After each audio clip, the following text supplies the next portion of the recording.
Hello, good people. Welcome back to yet another video, yet another episode, another day. Pana papa Saint TV, basa ichenda mberi. Kune vari kuziva zviri kuitika, vari kutoziva kuti aiwa seSaint TV tiri kuda kuti tinge tiri tinoenda mberi. So zvatakaita ndezvekuti vanhu vane zvakawanda zvavanenge vachingobvunza paonline, vanhu vachibvunza kuma-inbox.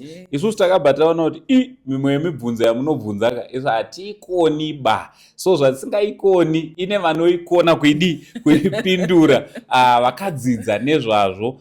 Ndosaka tadana vatinao nhasi, but sandavaintroducer kwamuri vamwe makutovaziva. Ndoziva kuti vamwe manga makatomirira this episode.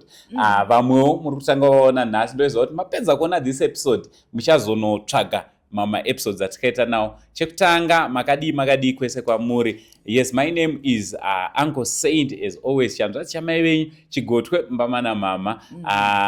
Nhasi tadzoka zvakare kuti tinge tinokurukura na ava ndimai guru vangu handiti pandakutongoitawo ndichingojairira handiti kuvadana nezita vanonzi Tendayi Anna Phiri. So Tendayi Anna Phiri ndivo founder veinonzi Thriving Lives Christian Counseling Center. Yes, so obviously papa totaurwa vanoita nezvecounseling izvozvo vachatitsanangurira kuti zvecounseling zvachona ndezvipi.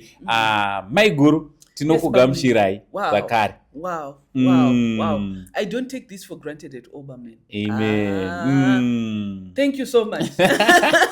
Neso futi tinotenda nekubvuma okuya panapa. Ndoziva kuti you are a busy person. Dai muri kumwe muchiita zvimwe, but kuti vanemi panapa tinonzwa we are humbled as Saint TV. Thank you so much. Kwakadii zvako kumba nekumabasa? Aiwa, kumba kwakanaka. Mabasa ndiwaya. Handiti? Yes. Aiwa, tinotenda. So kune vasingavazive, chekutanga ava ndimaiguru vangu. Kwete vekuti maiguru vemurodhi aiwa. Vanoti maiguru vangu chaivo. So maiguru she is a counselor. Muchavanzwa kune vasati vavanzwa. Maiguru, chekutanga makachena chaizvo. Maita ndati ndisakunyadzisei kani. Mukazondidzinga pasho. Plazichi ndechekumba kababa. Ndezvekumba. Zvinofanira mastandards. Aiwa, tinoda kutenda Mwari naizvozvo. Sanganai zvenyu nevatari. Vatari makadi moyo wangu unokudza Mwari zvikuru for this opportunity. It's always a pleasure to be here, Bamni. Aiwa, tinotenda.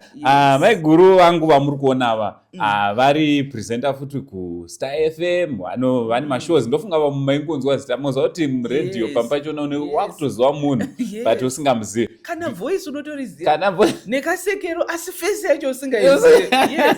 If they tune in on Tuesday. Yes. From 20 to 12 up to 12 noon. Tichitaura nezvema mental health issues. Wonderful.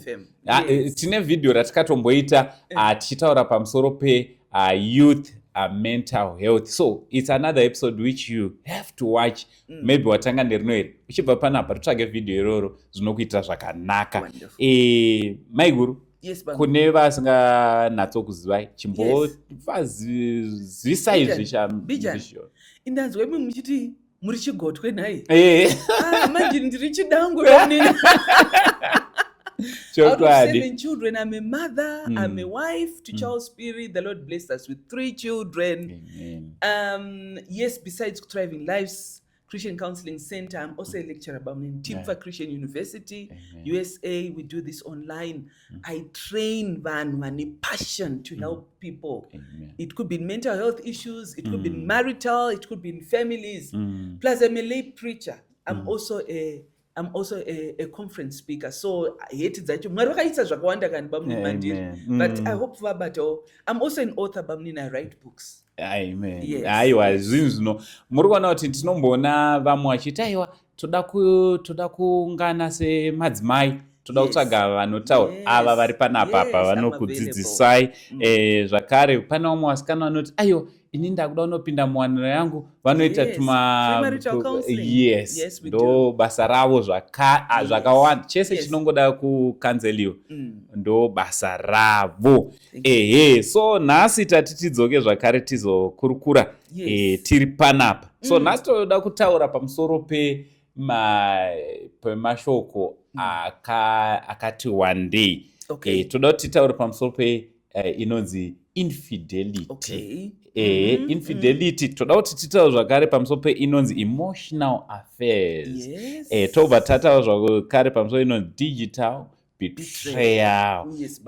Because munyika yatiri kurarama zvaizvozvika digital world. Handiti ndopatitori here padande mutande chokwadi. Yes, that will be our topic for today. So mubvunzo wekutanga, maybe mukatanga matipatsanurira mavara iwawo, because pamwe pachona togona titoziva kuti infidelity, moziva kuti vanhu vanongotaura kuti ari kuita ndezveinfidelity zvaungoitika ipapo. Vamwe vobva kuti aiwa emotional affairs. Zvinombova chii kana uchinzi digital betrayal? Okay, kana tiri kutaura nenyaya yeinfidelity bamwe tiri kutaura nyaya yekusavimbika. Alright.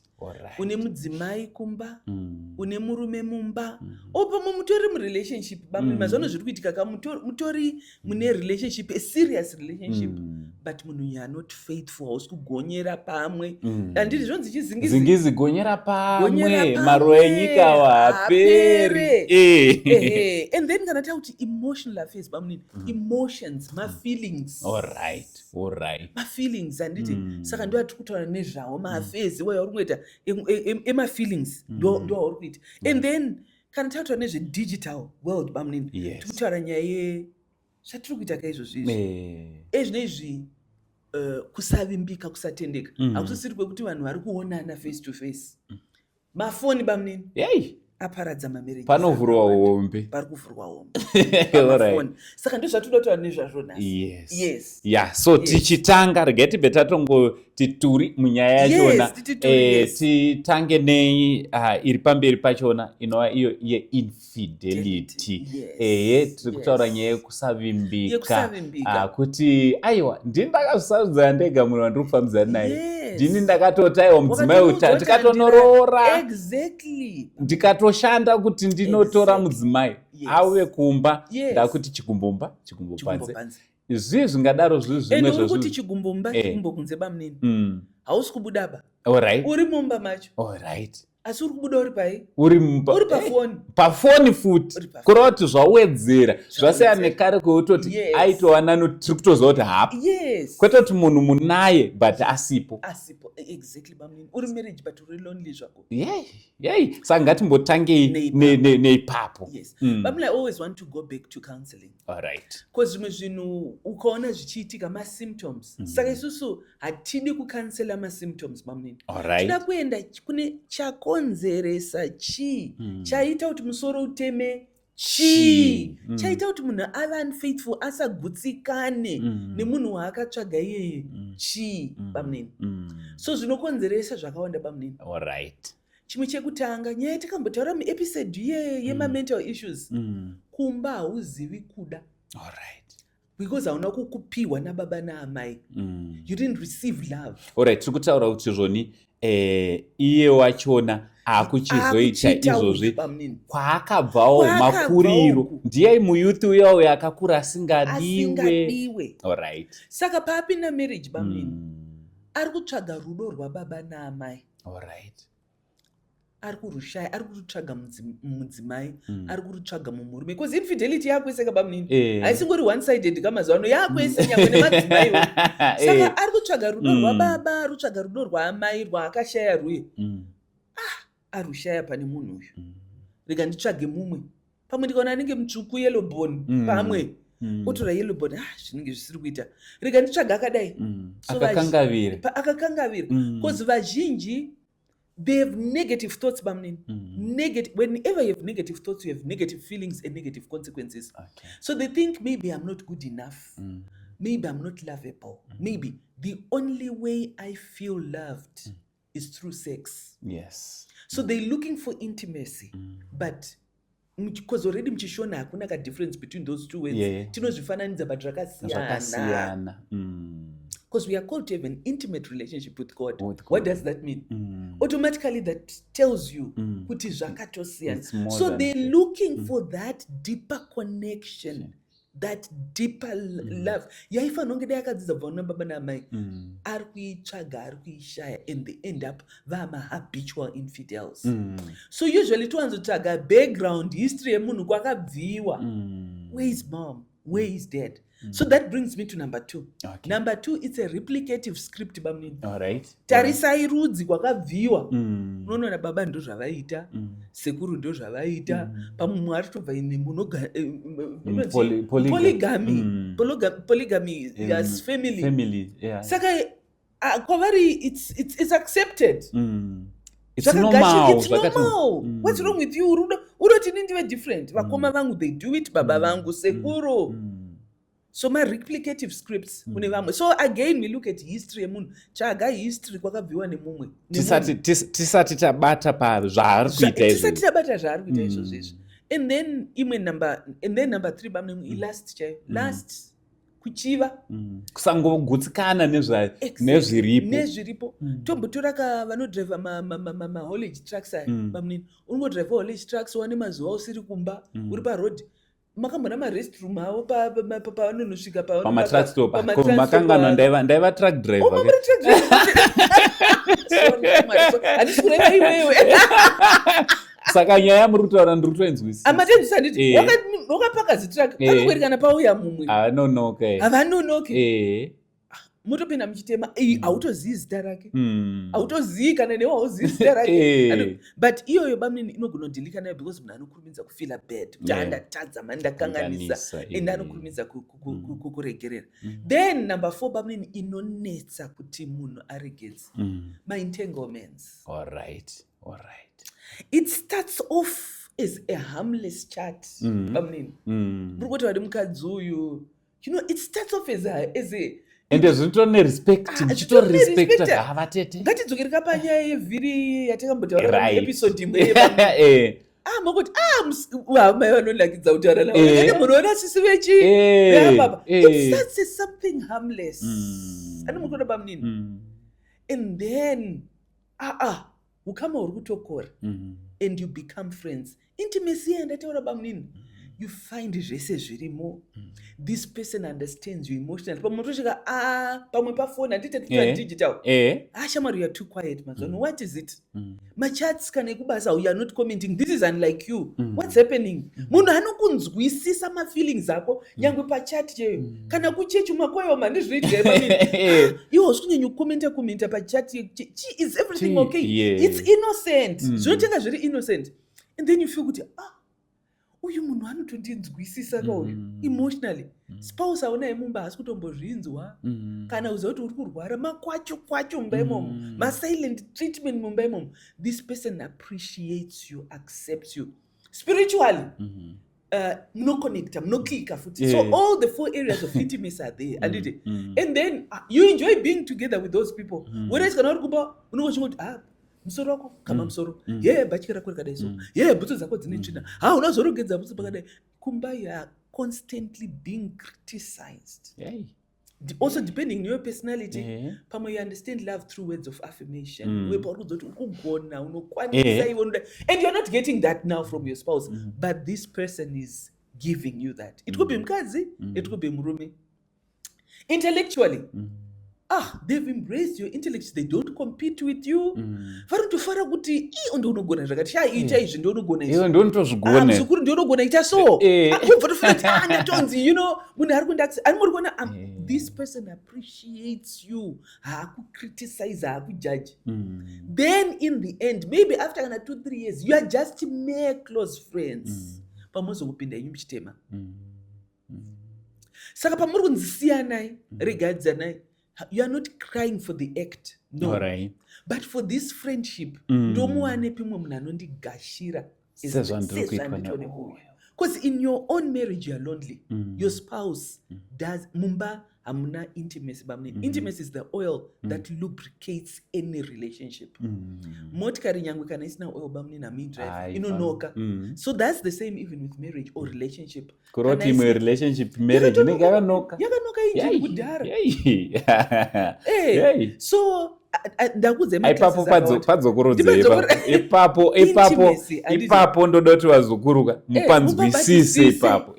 What I'm saying is bamnini newe muzukuru wangu handiti intimacy and sex are two different things. Zvakasiyana. Kuchishona handizoti kune wedra kuti intimacy here, but intimacy is the oil that lubricates any relationship.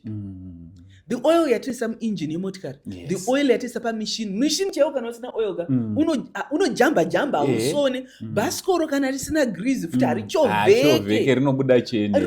Kana marriage bamini netobuda cheni haisichovheka because intimacy is lacking, and it's there in 4 areas. All the 4 areas are important. All of them. Emotional and physical intimacy. And spiritual intimacy, social intimacy, and number 4, intellectual intimacy. Four areas. What about marriage? Garikika. When these 4 are in place, marriage garikiki. Jese zuri foka na zvakabuda. Saka munhu akaita infidelity pakadaro of all my types and out inonetsa kuti munhu abude mairi. Because mwari havana kuti sika tiri by independent beings. You want to be understood. You want to be appreciated. You want to be accepted. And this is missing in most marriages. But you know what? Solution iripo. All right. We are tokudzidzisai kuti grease munorisa sei, oil munoisa sei engine, marriage engine yenyu, so that at least hainokeka sezvo yakaita zvakanoka so. Tiri kuti izvezvi pane vamwe vanhu vekuti vakutonziva kutoti munhu wangu wandiri kurarama naye taane makore akawanda 10, 15, 20 years, but ari kuchita. And munhu iye ari kuti but handisi kuda kubuda mumarriage yangu. Anobatsirika sei mudzimai uyu kana murume uyu?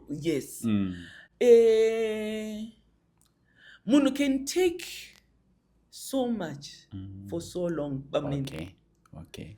Ndikuchuku chabhodhoro refund handiti iwo chitora advantage wachodhairirako kuchita uyo achingonyarara handiti bamnini. We call it passive aggressive behavior. Communication style iyoyo yakanaka yakaipa bamnini.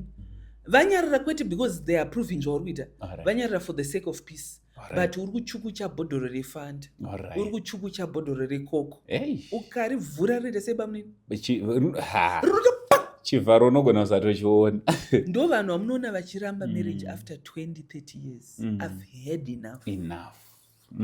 Iwo ndipo wakuuya wakuda counseling. Please, bamune unoita vanhu vanokubhadhara $500 ita kuti mukadzi wangu agare. Mukadzi anoti nhasi chii chichachinja after 20-30 years vachindiitira matakada naye. Kabhuku kanenge kakanyorwa kakazara. Ende vanochengeta vanhu vari passive aggressive, vanochengeta zvigumbo. Andokudza ne-t-shirt yaunga wakapfeka musi iwoyo nebhutsu uchizoda nemirongo wakaita. They are detail oriented. Vari kukukipira record, vari kukupa the long rope to hang yourself. Saka usamudherere kuti akanyarara. One day gava rakasungura musungo. So yes, akanyarara zvake ga, but one day. Because the munhu can only tolerate up to not enough. And once they've made up that decision, yekuti handichada, hapana dare, rinogona kumudzora.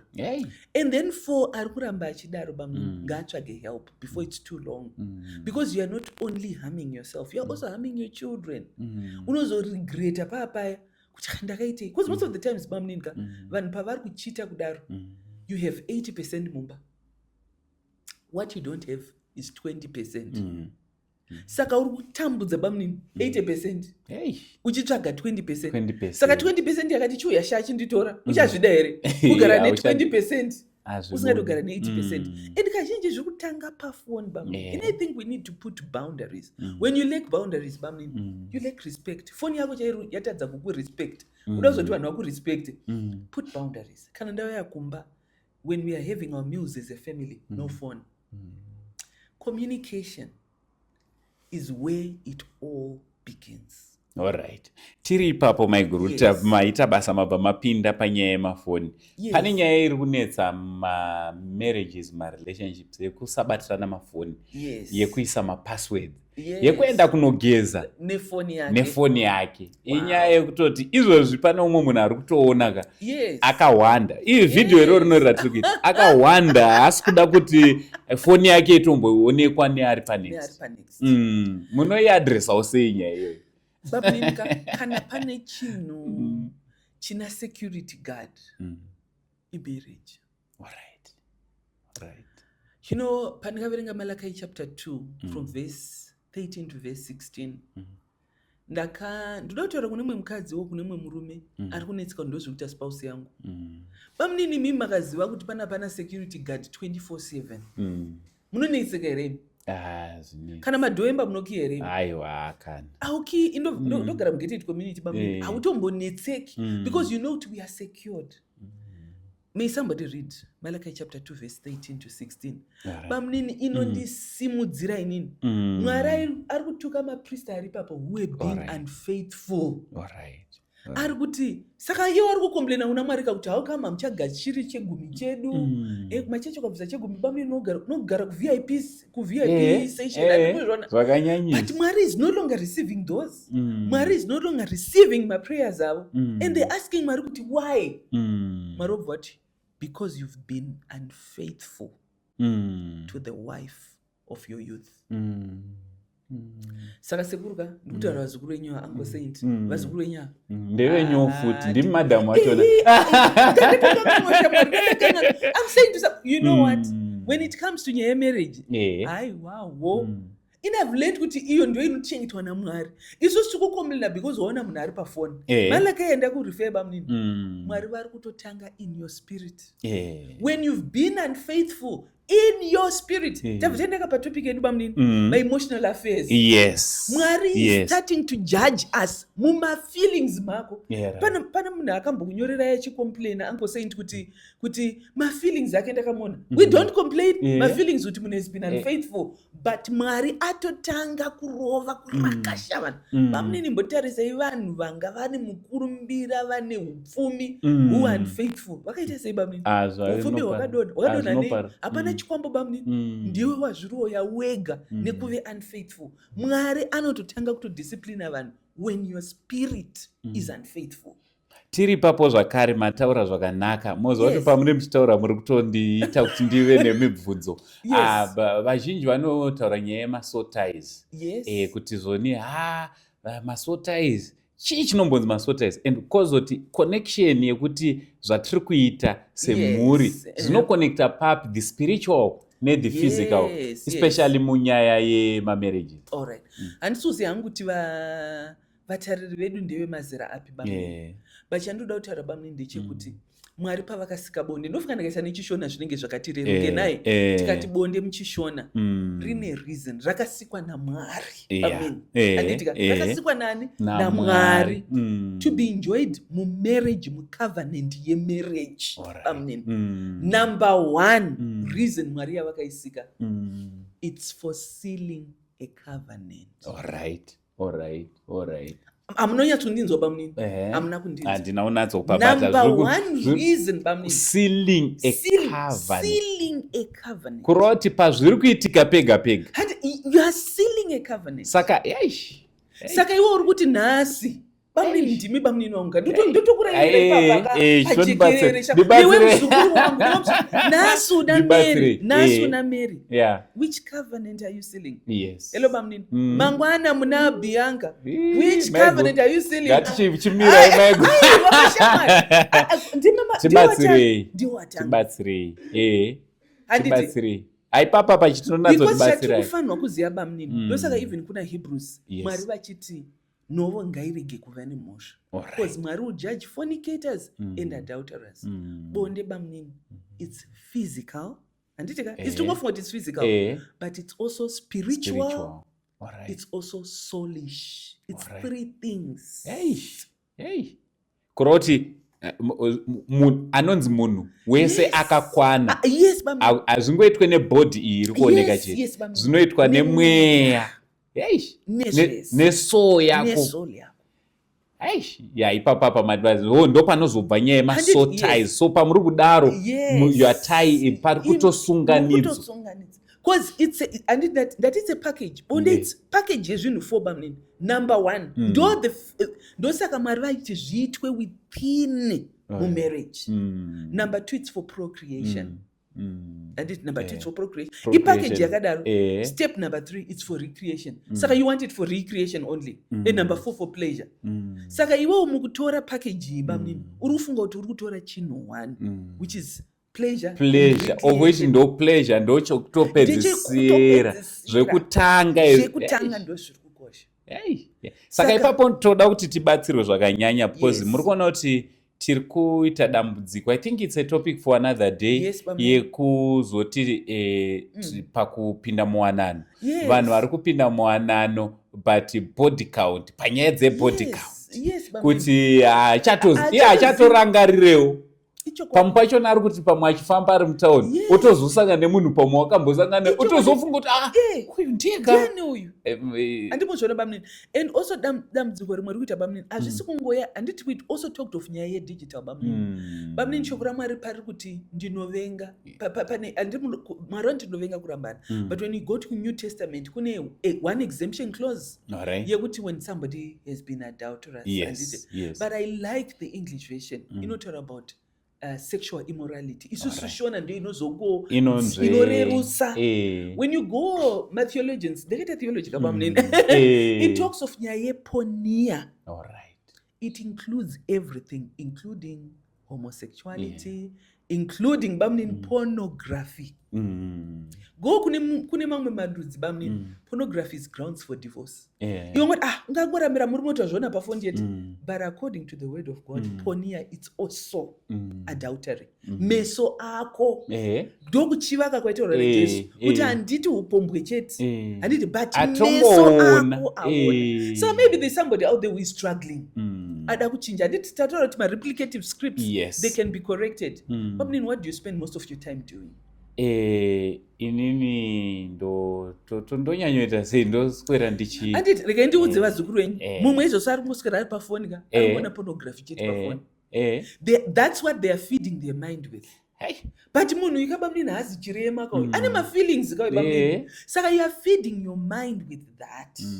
Wozosvika kumba hausi kugutsikana. Wozosvika kumba kuti arega ndimbozvitorayako uri kuzvikanganisa. The more you spend time with something, the more you become like it. I remember trimwe mudzidzisi wedu aitaura achiti pane mufundisi ainetseka achiti ndatambura nenyaya iyi. Vakaenda prayer meeting, please ndinamatirewo ndatambura nenyaya iyi. Vakuru vakati aiwa hande kumba kwako kwakunosvika kumba kwako kuna madziro mune zipicture remukadzi asina kupfeka. Madziro zihombe kureva kuti achingovhura door the first thing chaaiona mukadzi asina kupfeka. Mandirangadza zvandakamboita rimwe gore ndakaenda kuchiredzi I think 2-3 years back. Ndaenda kuchiredzi matondifungidza muri kuita muchindi so pane vamwe mai mufundisi right vaida kundirabhia bhazi vabhozi ndaiva naye. So mai mufundisi avo zvavakaita vane zvavaida kundiratidza pafoni pavo. And then pane tuma messages tunoita pop up pamusoro. Zvakapopa ipapo kana ivo vakapererwa vanga varitori mugroup raisendwa maningi eponi pornography vaitova mugroup rewhatsapp group. So zvakazongopopa zvava zvauya paningi takatarisana naivo takatarisa foni. She was disturbed. I think Mwari akavada amai vavo dai vari mumwe kabamninga Mwari akavada because vakavafumura pautu hwenyu. Chiimagine zvenda mugroup rekuchechi zvingani zvinobuda handi mukuna digital betrayal pauri kubuda baba vari mufunga kuti ndini ndega but havasi kutoziva kuti mai ndo zvavari kuita. And then you are constantly feeding your mind with such things. Wozopinda mumba mako hausi kugutsikana because you are comparing comparison. Kugutsikana kwashayikwa bamnini. So if there's somebody ari kutambura neizvo ada kuchinja bamnini, first and foremost chinja zvauri kuswera uchiona sakura kuti zvatinoona zvinokosha. And for youth I always say unoonekirei romantic movies when you are not in marriage? Because wabvapo kababini chimwe chitema futi chiri kuuya masturbation. Yes, ipapo I think munenge muri kutoziva zviri kuita seunge muri kuziva. Ndandichatozoda kubvunza kuti takunzwa izvezvi vanhu even mafundisi vamwe vakuda kujustify kuti masturbation haina problemo because ndiwe kawazvibatsira saka hazvina dambudziko. Zvinombofamba sei? Ndoda kukubvunza imubvunzo bamwe. Our yardstick is the Lord Jesus Christ. Yes. Anditi pese patiri Mwari varipo, pese patiri Jesu varipo. Ndakukubvunza imubvunzo bamwe. Ndakukubvunza mubvunzo muzukuru wangu. Anditika. Can you call the Lord Jesus Christ kuti uyai? Because kana according to shoko raMwari, anditi kuna Hebrews chapter is it 4:13? Anditi Mwari pavanoti the marriage bed ngaishayiwe mhosva. Because Mwari vachatonga fornicators and adulterers. Kureva kuti semurume nemudzimai Mwari vakakutenderai. Anditi you can actually call the Holy Spirit or you can actually pray kuti this is what we are doing and Mwari vanobvuma. Anditi Mwari vanogashira. Uri wega. Can you call the Lord Jesus Christ kuti uyai? This is what I'm doing. Can you, that would be the yardstick. Mubvunzo uyuka une simba rakanyanya. Kunewo mutariri ndoizwa kuti kontori nevamwe who are struggling zvakanyanya, especially when it comes to nyaya dze masturbation. We've got a lot of people, inini ndotaura navanhu vakawanda, vamwe vanototaura kutoti isusu zvevanhu zvinonetsa. Indiri ndega ndokwanisa kungozvibatsira and then ndotozviraramira. But ndofunga muri kungozvinzwira panapa kuti zvoni hazvitodiwe naMwari. Mwari vachiona havatozvigamuchire. And I think bamuninga mumazoti how do you know where is it written in the Bible? That yardstick yandakupai bamuninga kuti Jesu vakamira apa, Mwari vakamira apa. Hapana because vatoripo, but we taking advantage because hatisi kuvaona. Handizvonzi Mwari mweya. Vanomunamata mweya nemuchokwadi. Can you say Lord uyai ndiwenda pafoni pangu uyai? He's watching. So ndosaka Mwari vachiti havationi sevanhu. Vanhu tinoona zvekunze, but Mwari vanotarisa zviri zviri pamwoyo. Maybe bamunini pashoti nevanhu vasinganamati. Vari kungoti manyanya zvechechi. Handiti are you happy after waita zvawaita? Or you feel bad? Are you happy? Because it's all about you. Are you happy? Pamwe you feel bad. Upenyu hwese you've been feeling bad. Do something chinokuita kuti unzwe zvakanaka for yourself. You are doing this for yourself, not for anyone. You are doing this for yourself. Muri papo ndine umwe munhu akatombonibata I think some years back achiti yato addiction. Okay. To an extent yekuti mudzimai chaiye kumba haachisina kana nebasa naye. So anga akutotsvaga kuti ndinganamatirwe nani. I mean nyaya dzakadaiwo dzinobatsirika sei neprayer here kana kuti dzinobatsirika sei? Bamuningi chikukosha todaita ma-assessments. Because vanhu vakasiyana, so we can't give story iri general. And we want to do an individual assessment. Totanga ma-personality tests. Kuti tinzwise personality yako, ma-low self-esteem test. History yako yakambomira sei. Zvakambotanga zvadi. Toda kuenda pane chaita kuti musoro uite sei. Uteme. When that is addressed, any problem inoita sei inopera. But when chakakonzeresa kana chisina kuaddresswa bamunini hazviperi. And then also sezvandataura, I avoid time yekuti unenge wakagara uri wega most of the times. Nguva zhinji kana wakagara uri wega, an idle mind is the devil's workshop. An idle mind is the devil's workshop. Saka yes, zvinopera. With help, with counseling, zvinopera. Aiwa, chandiri kufarira ndechekuti counseling yaunopiwa isingori counseling. Maiguru vataura mukanoda kunocheka pazita re counseling center rinotonzi iro Thriving Lives Christian Counseling. Kureva kuti unodhiliwa newe panyama pachona nepamweya kuitira kuti zvese. unge uri unonatso batsirika zvizhinji. Tiri papo daudzokera panyaya yedigital betrayal. Yes, paya patambotaura nyaya yekuti mafoni hatitobatirani. Mudzimai tingati alright togona kutenderana semhuri kuti zvonaiwa inini sababa foni yangu haibatwe, mudzimai obva ati aiwa yangu haubata, totobvumirana. Tingati panenge pachiri nemarriage here. Bamnini, divorce starts mumweya. Alright. And then it manifests in the physical. Pata kutosvika kuti mafoni edu hatibatirana takaramana kudhara bamnini. Kudhara. When you see marriage mune criticism bamnini, it's a sign yekuti divorce iripo. We use that assessment kutoona couples, inonzi Gottman, the four horsemen. Gottman, John Gottman calls them horses, mabhiza. Saka inowanza kuti usaritasvi bhiza rekukriticize. Anditi, when you see things like defending yourself, you're constantly defending yourself. Hey, haudi foni yangu, hey, muri kungodefendana, you know. Kasaini kakuti divorce iri kutoita sei iri kuuya. When you see stonewalling ndo ma silent treatment bamnini ekuti munongonyararana kuitirana mamudzi. Seizvo zvikava vamwe vazukuru edu ava pane vasiri kutotaudzana izvozvo. Muri kutaudzana here mudzimba dzenyu? Izvozvo zvikaramba zvichichengetedzwa, divorce iri munzira, mufunge makatasva dhongi riri kumhanya kufinishing line yedivorce. The worst one is contempt, kushoropodzana. Pano pamwe vanhu kuti akatanga kushoropodzera mukadzi wake imi munorohwa naye, muzoshamisa muchina mudzimai ane nhumbu kuti yakabvepiko asitengesa kwatinachanga kune makadzi anoshoropodzana. All those are not good signs and symptoms. Saka zvinotanga mumweya bamnini, which hands out of the abundance of the heart the mouth speaketh. Saka patakuudzana kuti usabate foni. Chinonzi marriage bamni pamwe hatina counseling tunoita futi assessment yekunzwisisa your meaning of marriage. Because most marriages they were built on wrong foundations. Vamwe vaida kuchengetwa bamnini. Saka kuchengetwa kwakapera. Mumwe ari kuti ndakura rega ndichirorwa ndite mwana.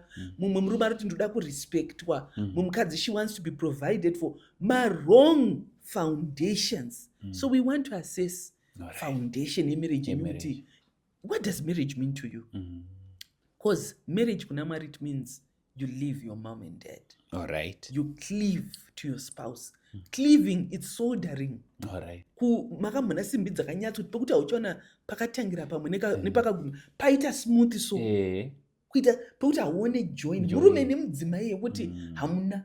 And then number 3, you become one flesh. You are one in everything. One. And then last but not least, there is intimacy. 4 things. Kana zvisiri yo meaning ye marriage yubamini amazvake mazvake. Alright. Already tatorasana. Saka hatizi pa marriage. Amuri tiri pachi. Pamwe tiri pa living in. Tiri ngori mukugarisana zvedu. Tichishare mabills kana tiri vanoshare mabills. So ndofunga muri kungozvinzwira panapa nyaya iri kutaurika panapa.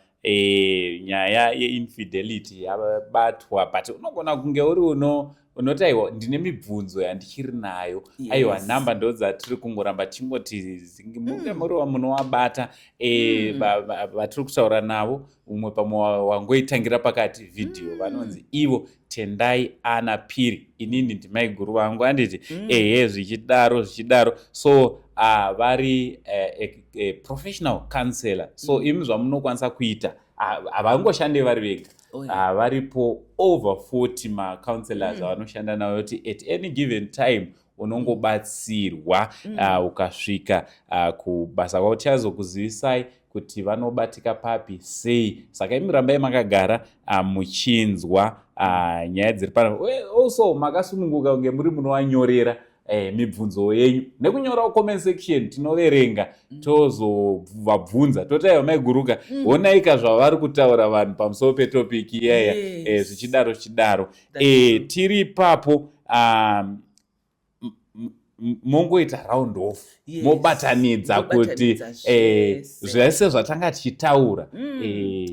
Ndiri kungoti, you know what, it starts off as something very innocent. Those late night chats, zvipe maboundaries. zvipe maboundaries. And if you're in a relationship, be there for each other. Alright. Zvimwe zviri kutanga kuti you are there physically but emotionally you are not there. Those machats that you are deleting zvatotanga mufunge in the emotionally zvatotanga bamweni. Alright. You know, and sharing your problems with somebody asiri your person ndokutotanga kwazvinoita, and then you get entangled. Why don't you decide today to correct that script, especially this year ra2026 bamwe akungoritori rimwe gore so rakatsanangurika. Not for anyone else but for yourself. Love yourself, respect yourself. Unokosha ufunge. Thank you bamwe. Chandanyanyisa kudzidza ndechekuti zvese izvi zvanga zvichitaurika hazvinyanyobatsira umwe munhu, zvinonyanyobatsira iwewe. Ukaona chinhu chichitanga nekubatsira iwewe, kunotadzirei kuzvikoshesa iwewe semunhu. Unoda kuzokosheswa nani kana iwewe uchitadza kutanga kuzvikoshesa. Pamusoro watabata weinfidelity, ukatadza zvinoomesera iwewe. Ndochinjandadzidza zvakanyanya kuti iwewe ndochange une foni, uchanogeza nefoni, obviously zvisingaite. Uchati ukakanganwa foni, uchaita seuchabondera uchimhanya kuti udzoke uzotora foni. You know, digital betrayal, zvinongodzokera futi pafoni, emotional affairs. So guys, isusu ngatingeiti vanhu vanodawo kutora a step yekuti tinge tinochinja. Tendayi Anna Phiri, regaende daro. Munowanikwa papi? All right. Our physical address, Harare Theological College, ndopamunoona Thriving Lives Christian Counseling Center, number 10 Aberdeen Road, Avondale. Ndidzokorera futi bamnini. Munogona kuti munoziva UZ iri kune the other side kwachechi uku. The opposite side, that's Aberdeen. Tiri number 10 Harare Theological College, that's Thriving Lives Christian Counseling Center. For your courses, pamwe uneshungu yekubatsirawo vanhu sezvandiri kuita izvi pamwe handoda kukudzidzisa weitishande tese titori nemacourses that are starting end of January and also mamwe anotanga even in July. Tibate, you want counseling, uda kubatsirikana uve munhu ari nani, so that you fulfill zvawakasikirwa panyika naMwari. Tibate zvakare on the telephone numbers aripo pascreen paid up. Thank you bameni. Isusu tisi titanyanyokomborerwa zvakanyanyisa patanga tichikurukura. Ava ndimaiguru vangu chaiwo ndezvemumhuri hatiti, ndezvemumhuri zvokuti nyango pandiri kuzorora mugore rino iri, mudzimai neni tichatoenda kucounseling kuna maiguru. Pamwe pachona tinenge tichitongokanseliwa. Ndo advantage yandinayo patinenge tichisangana tichidi zvichitodaro. Iwe une mukanawo zvakare wekuvabata kuti unge uri unokurukura navo pa-social media zvakare. Let's follow social media handles akanzi Tendayi Anna Tendayi. Vanogara vachipagadzisa ipapa kamari kumukuru bamnini nekuti kuziva pasiwa wai asara. So kana ukada kutumira futi mari pamukuru kuna Tendayi usakanganwa wai, vanozonyimwa mari yavo. Aiwa, tinoda kutenda zvizhinji. Thank you so much nekuva nesu. Tinonzwa kuremekedzwa zvakanyanya kuva nemi pazuva ranhasi. Aiwa, ngativafollowei. Toda kuti vanofana kuona manumbers achikwira pamasocial media handles avo. Zvinokubatsira kuti newo unonowanawo content yakawanda yezvavari kuita. Zvimwe zvavasingagone kupedza kudurura zvese panapa, ikoko vanenge vachinatsodi kudurura zvizhinji. Maiguru, maita basa. Thank you very much. Thank you so much. Mwari wakuitirei zvakanaka. Aiwa, tinogara. Kune vatariri vedu, Mwari wakuitirei zvakanaka. Aiwa, tinotenda. Zita rangu semazuva ese riri pachitupa ndinonzi Uncle Said, the only Zim uncle, chigotwe mbama namama. Ndanga ndichifamba namaiguru wangu Tendayi Anna Phiri. For now, Titi, it's much love and God bless you all.